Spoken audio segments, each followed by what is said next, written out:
Session தான், app crunches. வாங்க work out start பண்ணலாம். இப்போ நம்ம பண்ண போகிற எக்ஸசைஸ்க்கு இப்படி நீங்கள் படுத்துக்கோங்க, கையை இப்படி வச்சுக்கோங்க. நெக்ஸ்ட்டு காலை லைட்டாக ரைஸ் பண்ணுங்கள். ரைஸ் பண்ணிவிட்டு இப்படி 1 2 இந்த கால் வந்து இந்த செஸ்ட் கிட்ட வரணும். ஃபஸ்ட்டு லைட்டாக ட்ரை பண்ணுங்கள். அதுக்கப்புறம் உங்களுக்கு எலாஸ்டிசிட்டி வரும்.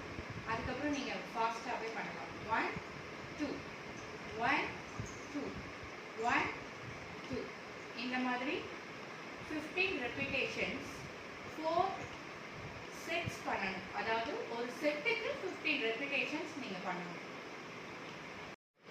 அடுத்த எக்ஸசைஸ்க்குள்ளே போகலாம். ஃபஸ்ட்டு ஸ்ட்ரைட்டாக படுத்துக்கோங்க, கையை இப்படி ஹோல்ட் பண்ணிக்கோங்க. நெக்ஸ்ட்டு ஒரு லெக்கு மட்டும் இப்போ நம்ம ஒவ்வொரு லெக்காக ரைஸ் பண்ண போகிறோம். ஃபஸ்ட்டு 1 2 1 2 1 2 1 2 1 2 1 2 இப்படி பண்ணும்போது பார்த்தீங்கன்னா உங்களுடைய அப்டமன் வந்து அமுங்கிறத நீங்களே ஃபீல் பண்ணுவீங்க. இந்த மாதிரி 15 repetitions 4 sets. நீங்கள் கொடுக்குற சப்போர்ட்டில் தான் என்னால் அடுத்த